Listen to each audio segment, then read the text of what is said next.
Hazrat Aisha Siddiqa radiallahu ta'ala anha narrates that once Hazrat Abu Bakr, may Allah be pleased with him, came to the presence of the Prophet sallallahu alaihi wasallam with the intention of discussing something. But Hazrat Aisha Siddiqa radiallahu ta'ala anha was praying at that time. The Prophet sallallahu alaihi wasallam said to her, "Complete the acts that are essential for you. When you are free from prayer, then ask me what you wish." When she finished her prayer, she asked the Prophet sallallahu alaihi wasallam about the meaning of these words. The Prophet sallallahu alaihi wasallam replied, "Say, O Allah, I ask you for every good that your Prophet sallallahu alaihi wasallam asks you, whether it be immediate or delayed, whether I know it or not.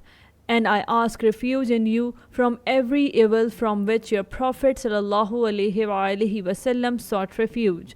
O Allah, I ask you for every good that your Prophet sallallahu alaihi wasallam asks you, and I seek refuge in you from every evil from which your Prophet sallallahu alaihi wasallam sought refuge.